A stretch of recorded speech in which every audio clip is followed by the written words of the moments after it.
we move to the next chapter, number 8, that is comparing quantities. Okay, in this comparing quantities, what does it mean comparing? That is, comparing means we will compare with one another, right? So, here in our daily life, there are many occasions we comparing the two quantities, okay? Suppose if we take the speed of a cheetah, okay, what is the speed of a cheetah? That is, the speed of a cheetah is 6 times the speed of a man. That is the speed of a cheetah will be more than the speed of a man, right?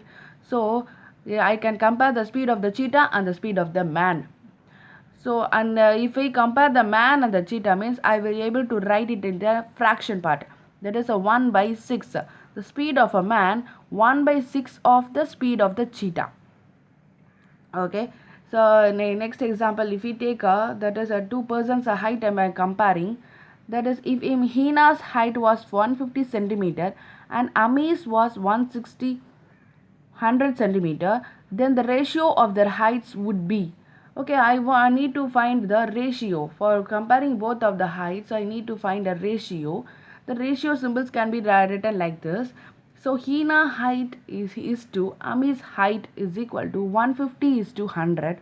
That it can be written as a fraction part. That is, a 150 is to 100 can be written as a fraction part. That is 150 by 300. That 150 by 300 can be reduced into 3 by 2. That can be written like in the ratio. That is a 3 is to 2. Therefore, the ratio for two different comparisons may be same. But to compare two quantities, the units must be same. What's the units must be same? That is, see in this example, I am comparing the units, that is centimeter. Okay, that is I am comparing height in centimeter units. In the next example, if I am comparing the kilometer, that compare of a car or a bus, and then I want to use that unit kilometer. Okay, so the units must be seen. That is, if I compare the meter into meter, centimeter into centimeter, and then hectare into hectare, whatever it is. Okay, the units must be same. Next, we going to learn about a equivalent ratio. So what is the equivalent ratio? See my statement. Different ratios can also be compared with each other to know whether they are equivalent or not. To do this, we need to write the ratios in the form of fractions and then compare them by converting them to like fractions. If these fractions are equal, we say the given ratios are equivalent. Okay, so what is the equivalent fractions? That is, the ratio can be compared with each other. Okay, well, we have to check whether it is equivalent or not. For that, we need to convert into a fraction and then make them into a like fractions. Then if the two fractions are equal, then I will say it is a equivalent fractions, equivalent ratio. Okay, now I'm going to do some example. That is, I'm taking the ratios 1 is to 2 and 2 is to 3 equivalent. That is, I want to check whether these two ratios are in equivalent. For this, I want to know that is, 1 is to 2 can be written as 1 by 2 and 2 is to 3 can be written as 2 by 3. Then I will equal 2 of the two ratios. That is, 1 divided by 2 is equal to 2 divided by 3. Now I want to make these two fractions into a like fractions. What is a like fractions? Like fractions means the denominators will be equal, right? So I am going to make these two fractions into a like fractions. That is, first fraction will be 3 by 6 and my next fraction will be 4 by 6. Which means that 3 by 6 is lesser than the 4 by 6, right? That is, 3 is lesser than 4. So, but comparing these two fractions is not equivalent because 3 by 6 is lesser than the 4 by 6. So, I am using the inequality, that is lesser than, here not a equal sign. So, I will say this is not an equivalent fraction. So, what I will conclude, that is therefore the ratio 1 is to 2 and 2 is to 3 is not an equivalent ratio. Next, we move to the topic percentage. That is another way of comparing quantities. Okay, Percentage is also another way of comparing quantities here. So what is a percentage? A percent is derived from a Latin word, that is a percentum, meaning per hundred. Percentage are numerators of fractions with a denominator 100 and have you been used in comparing results. Okay, for comparing results also we used the percentage, that is we able to convert into percentage. So percent is represented by this symbol, okay, cross and they having dot, right? That is a percentage symbol and means hundredth to, that is it represents hundreds. Okay, that is 1% is equal to 1 divided by 100, and if we convert into a decimal part means I am getting 0.01. Okay, this is only a percentage. Now with the use of this we are going to solve the following sums. So what for example I am taking how to convert the given decimal fraction to a percentage. How to convert the decimal fraction to a percentage. That is my first a sum will be in the decimal part, right? That is a 0.65. I am going to convert this as to be in the percentage.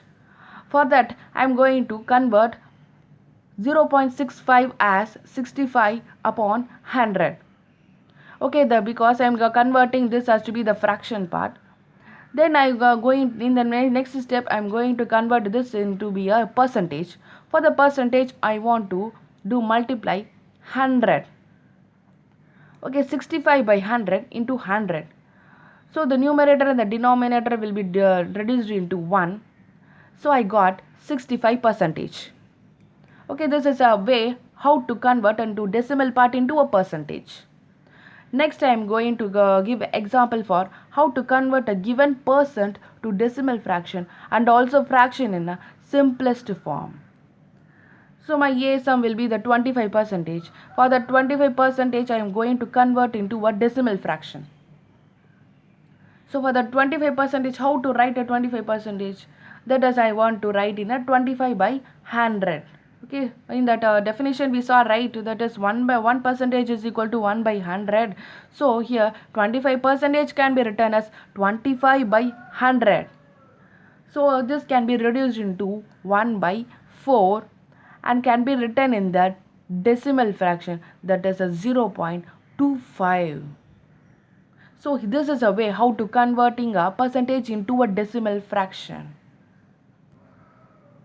Next we move to the topic, that is a prices related to an item or buying and selling. So buying and selling, right? What is a buying and selling? That is if I want to buy something means I use some cost price, right? That is, see here, the buying price of any item is known as its cost price. Okay, it is written in the short as CP. Okay, so if I want to buy any some objects means I want to spend money, right? For that spending money is that is cost price. That is short form is a CP. Okay, if I want to sell something, sell some properties or objects, right? I will use selling price. So the price at which you sell is known as a selling price, or in a short form is SP. So here are the some properties of there. That is if a CP, that is a selling price, is lesser than the if the cost price is lesser than the selling price, then we made a profit is equal to SP minus CP.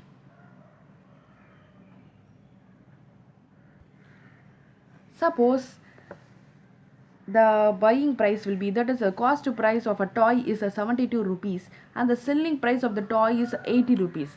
Okay, so that is the cost price, the original cost price will be the 72 rupees and I selling this toy to the 80 rupees means, which means I'm getting profit, right? That is I'm getting 8 rupees profit. Am I right? So how you getting the profit? That is a selling price minus cost price. Okay, the cost price of the toy is 72 rupees and I'm selling the selling price of the toy will be 80 rupees. So selling price minus cost price, that is 80 minus 72 will be 8. So I'm getting the profit in the rupees as 8. Okay, next point, see that if a CP is equal to SP, then we in a no profit, no loss situation here.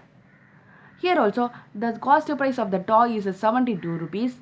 I am selling the toy is also in the selling price, that is 72 rupees, means there is a no loss, no profit here, right?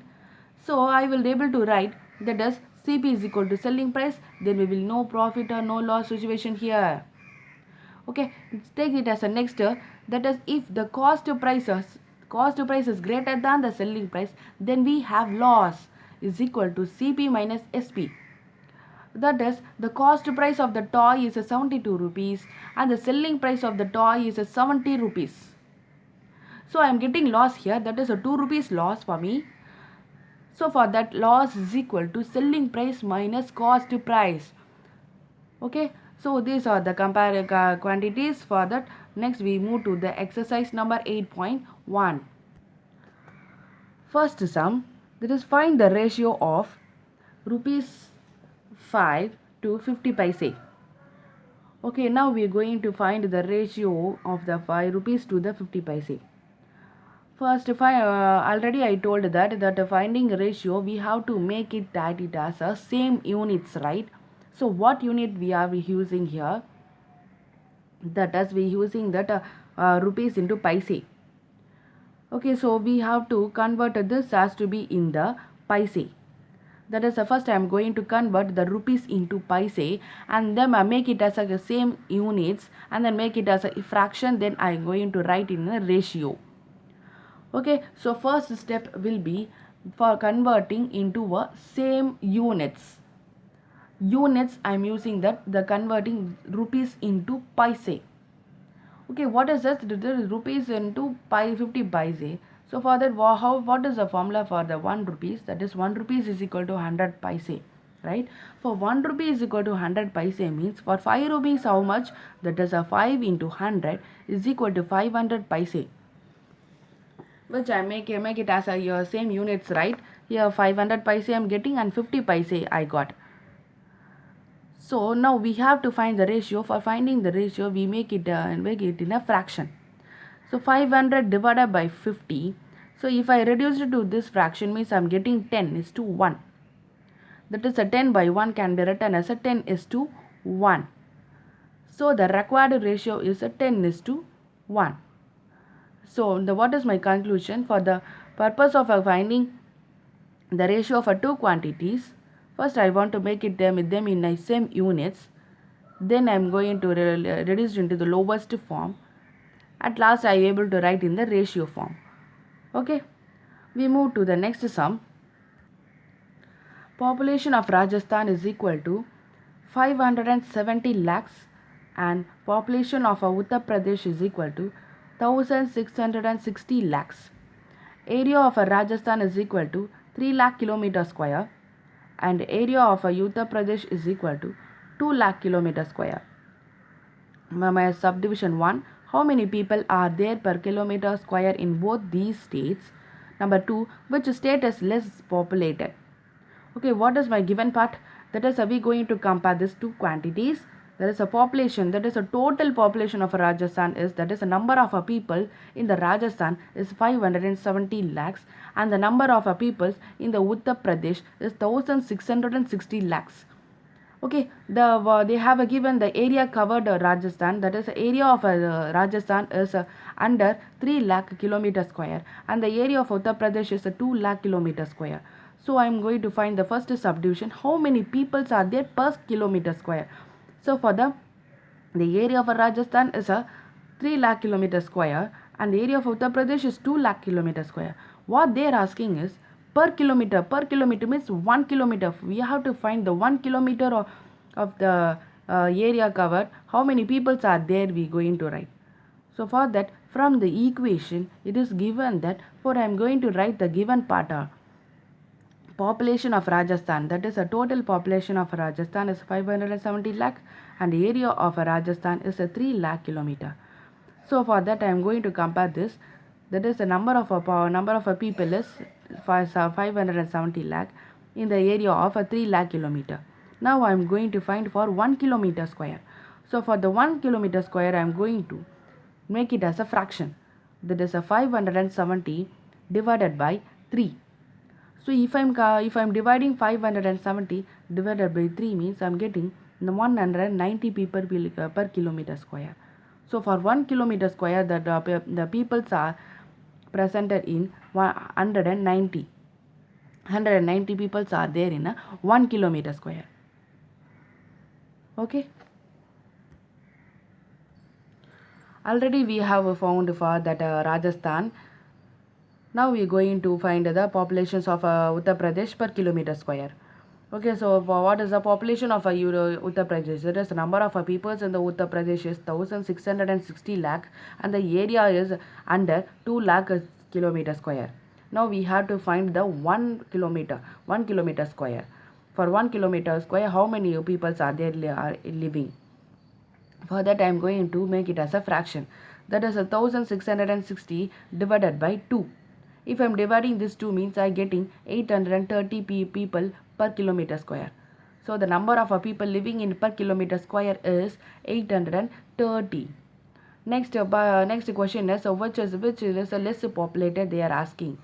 So for that by comparing the two states of Rajasthan and Uttar Pradesh, I'm getting that Rajasthan only is the less populated. Okay, so here therefore by comparing the two states, Rajasthan is a less populated state. Next we move to the exercise number 8.2. Convert the given fractional numbers to a percent. Already we have saw that how to convert a fractional numbers to a percentage. Okay, what is my first step? Well, that is my a sum value 1 by 8. In order to convert a fraction into a percentage, multiply the fraction by 100 and put the sign percentage. Okay, here they are given in the fraction part. This I am going to convert it to percentage means I want to multiply by 100. 100 into percentage. Okay, if I am multiplying means I am getting that is 1 by 8 into 100. 1 into 100 is 100 by 8 percentage. If I reduce the 100 by 8, I am getting 12.5 percentage. So this is the method how to convert a fraction part into a percentage. Next we go into second sum, that is a 5. Find 15 percentage of 250. Okay, now we are going to find that is a 15 percentage of a 250. Here 15 percentage, first step is I am going to convert a 15 percentage into a fraction, that is a 15 by 100 of, here half represents a multiplication, so into 250. Here the denominator I am having 10 and the numerator having 10. I am reducing as a 10. Then a 15 by 10 into 25. This 10 and 25 can be reduced into, that is a 5 5s are 25 and 5 2s are 10. I am reducing here. So I am getting 15 into 5 is a 75 divided by 2. If I am dividing the 75 divided by 2 means I am getting 37.5. So for the converting the 15 percentage of a 250 means, here first step is we have to convert this percentage into a fraction, and then the of represents a multiplication, then reduce the fraction, then convert into a decimal part. So this is how finding like this sums. We move to the next sum.